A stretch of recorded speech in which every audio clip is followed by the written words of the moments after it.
In, your feet come back. Your glutes, when the belly button goes out, the glutes come up. When the belly button goes in, that gives you full range of motion. Hands. Inhales with the stomach coming out to inhale. The hands go open. Exhale. Soften as you're softening. Soften down. Exhale. Pull here. You can do it this way. Inhale. Curl your toes up. Exhale. Push your toes. Now, we're going to use pillows now. This is I'm sitting this way. I'm going to show you another way of doing this to develop this in a position, especially for guys. You need pillows. So women don't generally. And make sure they're high enough. So you put it, because everyone will vary. Depends on how they stretch their feet out. And stretch through here. But like this. Now, be sure your hips are here so you can move here. So you can do this. Inhale. See my toes curl? Exhale. Pull the stomach in. Push the glutes down. You have resistance now. Show you. Inhale. Expand. Exhale. Pull the belly button. Remember, when you push the belly button, don't straight up. It's an arc. Down a little like this as the glutes. Then you're here, and then you're back. Exhale. So you get inhale, exhale.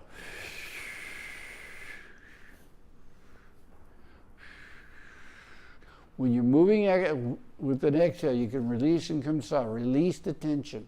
Get your range of motion involved. This is just one of many methods. Here. Inhale. Exhale.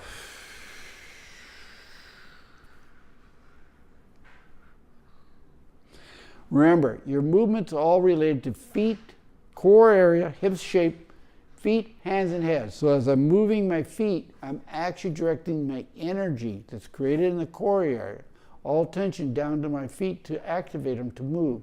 Same with the hands. Your head, if you can, bring your chin down like this so your shoulder blades can go. If your head's forward, your shoulders are up. You know when you got it right, when you have your chin just back to us, nice and neutral, your shoulders won't come up and down. That'll give you the maximum activity in the upper chamber. If your heads are forward like this, you can't breathe up here very far. Only when your chin. So the whole act of walking is to get the torso have really good, strong form. Because if you can breathe strong, breathe well, you will feel better. You can do more things. You realize everything around you.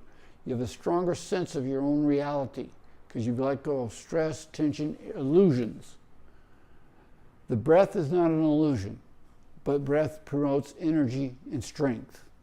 And how you manipulate, and this is basic breathing. And the whole goal is to exhale for 20 seconds for now. When you can get up to a minute or longer, that's a whole nother state you can be in. And in a neutral where you're not being in an activity. But when you do 20 seconds of exhaling, or take 20 steps before you complete your exhale, or 30 steps.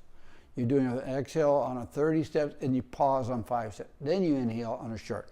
So it's sort of fast inhale, but long exhale. You always want to exhale longer than you inhale. That's all. So if it takes you even 10 seconds to inhale, but if you can exhale for 15 seconds, that's what I want. Meditative breathing is another stage. So you got this right here. You use your hands, and then when you collapse down, squeeze your thumb and little finger. Squeeze the thumb and little finger into your leg. Let your elbows drop.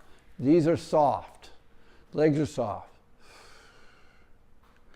In here. But make sure the pillow's up high enough so your spine can be straight. And you can bring your legs down more. So the higher the pillow, theoretically, the more you can oh, okay. You can almost lean forward like that and push down. That's a great stretching exercise. And breathing.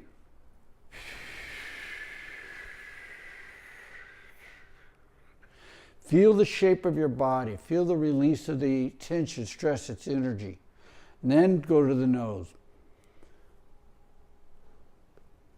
soften the body, soften the shoulders, soften the head, soften, just let it come down. This is just another form to develop your walking ability to breathe the way I prefer, want for enhanced abilities for walking. That will be coming next. But just another form of getting the 20-second or longer exhale. When you first start, maybe do 10, don't worry about it, it'll come. But the softer you can make your chest, your shoulders, your jaw area, the longer your exhale will be. That's the rule there. Then you can soften your shoulders. Once this is soft, then you can soften your hips, your walk. Your feet will flow forward instead of being tight when you land. Your ankles will be softer, so they flow better. That's what you want. Wrists, same thing. You know when you're tight is when your ankles and wrists are tight. Your hands can't move. So involved. These are just subtleties of understanding how restrictive of your energy force and how you're holding yourself when it's not necessary. You don't. The whole idea of the breath is bring in new energy, use it, you release it out slowly with the exhale, and being empty gives you, I'm going to recreate new energy, to recreate new force coming, new experience. With every breath, there's a new experience involved. So understanding that basic fundamentals. We're just dealing with basic fundamentals. This is baby breathing, moving the belly button out and down. Exhale, you're moving it in and then down at a slight angle. Do it that way so you activate down here in the lower core, straighten your spine out, and just calm, be calm, be calm. These are just subtleties to the process of walking, meditative walking. Because how you shape your hips is the foundation of how you're going to walk. How you shape your torso is going to be the foundation for you how to breathe. Then the whole idea of how to use your hands and feet, so you're releasing moving energy while you're walking, making a whole nother state. You can create many things. You can create a Zen state, a zone state, Zen's what I call it, while you're walking, or you can ponder something, or there's so many things you can do with the meditative walking process. There's a lot of different ways, but the basic fundamentals is how to use your core breathing, set your hips, and then how to project to your feet, hands, and head. You get that down, your range of possibilities of manipulating.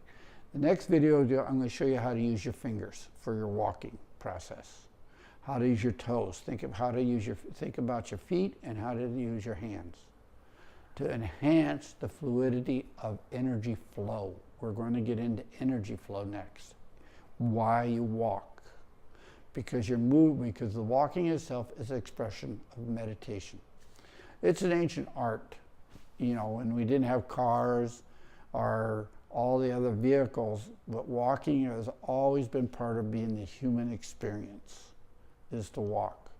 It's an amazing ability for us to be able to walk the way we do. No other creature does. It's almost a conservation of energy, directing energy, and keeping us toned.